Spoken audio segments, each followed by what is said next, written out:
அருளிய பெருநூல் காவியம் 1000 மூலமும் உரையும்.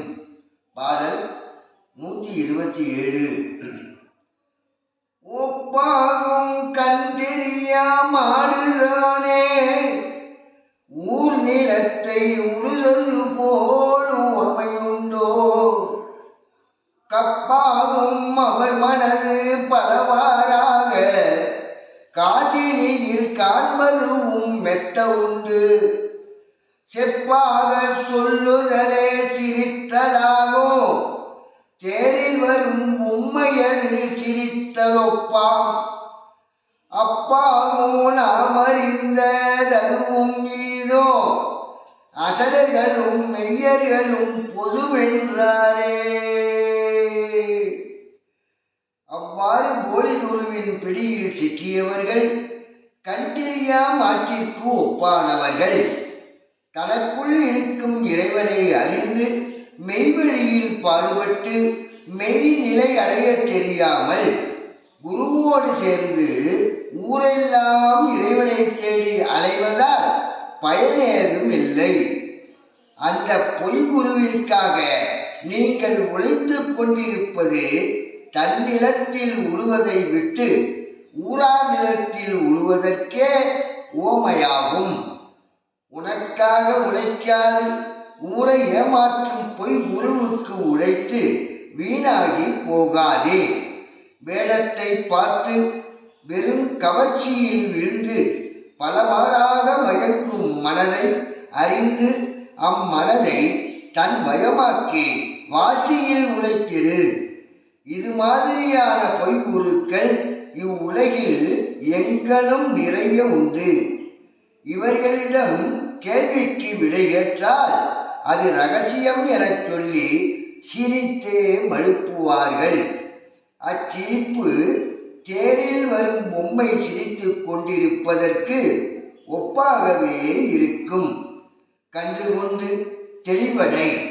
நாம் அறிந்த நீராக நின்ற பொருள் அதுவான மெய்ப்பொருளாக பொய்யான மூடர்களுக்கும் மெய்யான ஞானிகளுக்கும் எல்லோருக்கும் பொதுவான ஒன்றாக இருப்பதை உணர்ந்து கொள்.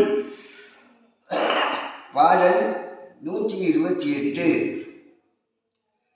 வென்றார்கள் பாவனையை சமத்தை கண்டோர் மெய் நலிந்தோர் ஔஷதத்தை பாவித்தார் போல், குன்றார்கள் அநேக நூல் தெரிந்தோரானால் குருமுறையை தேடிவார்கள் அறிவு தந்தால், நின்றார்கள் தங்களுக்கும் எம்மாளும் தான் நிகழ்ந்த நூல் தம்மாளும் நேரில் நிற்கா, பொன்றார்கள் புலித்தோலை பசுக்கிட்டா போல் புலியல்ல வேடமிட்டு பொய்யாய் போச்சே. நான் சொன்ன பொருளை அறிந்து கொண்டவரே, உடல் நோய் நொடிகளுக்கு ஆட்பட்டு நலிந்தவர் வைத்தியர் தரும் மருந்தை நேரம் தவறாமல் உண்டு வருவதைப் போல் கால நேரம் தவறாமல் நான் சொல்லியுள்ள யோக சாதனைகளை முயற்சியுடன் தொடர்ச்சியாக பயின்று மெய்ப்பொருளின் உண்மையை உணர்ந்து நான் அது எனும் பாவனையிலேயே இருந்து பிறப்பு இறப்பை வென்றார்கள்.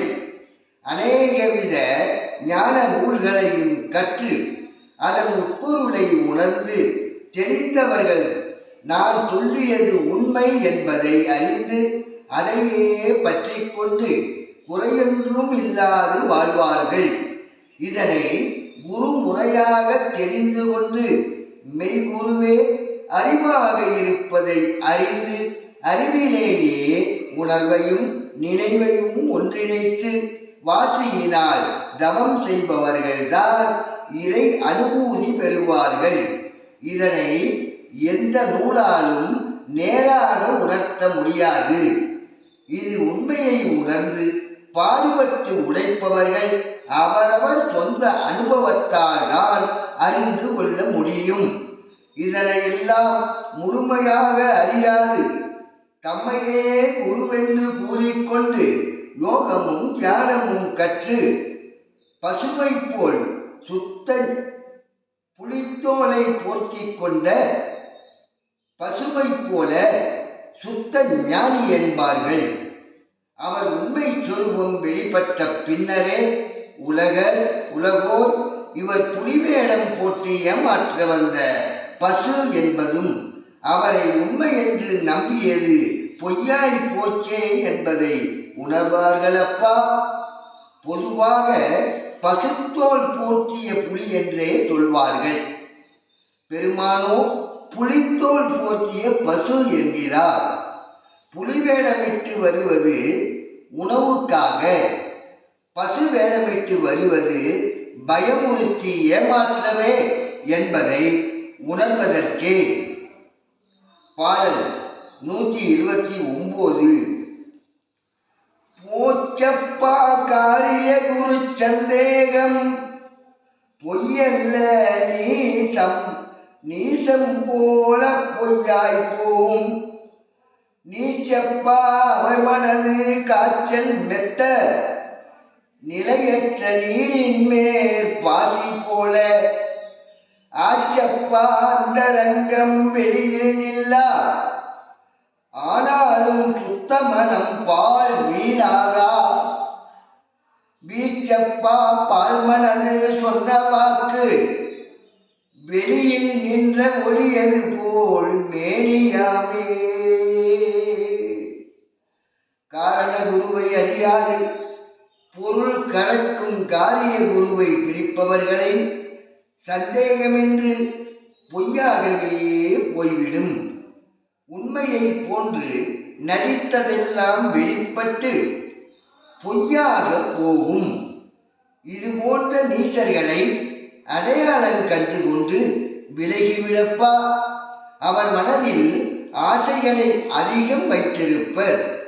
குளத்தில் நிற்கும் நீரின் நிலையற்ற அலையின் மேல் படர்ந்திருக்கும் பாசியை போல் அவர் மனதை விட்டு அகலாது ஆசைகள் படர்ந்திருக்கும். இது அவர் மனதில் அந்தரங்கமாயிருக்குமே தவிர வெளியே தெரியாது. உனக்குள் வெளியாய் நிற்கும் மனதை அறிந்து அதில் உள்ள பாசி போன்ற ஆசைகளை அழித்து மாசற்ற சுத்த மனமாக மாற்று. மனதையே வாசியாக்கி பால் எனும் பிரம்மத்தில் நிறுத்தி தவம் செய். நான் சொல்லும் இந்த யோக ஞானம் ஒருபோதும் வீணாகாது. இதனை மகிழ்ச்சியுடன் செய்து வந்தால் பிரம்மத்தோடு இணைந்த மனமே மெய் குருவாகி பேசுமப்பா. உனக்குள் வெளியில் நின்று இலங்கும் சோதி ஒளியே உன்னை குரு என உணர்ந்து சாதனைகள் செய்தால் உன் உடம்பும் பொன்னார் மேனியாக மாறிவிடும். அன்பே சிவம் அன்பே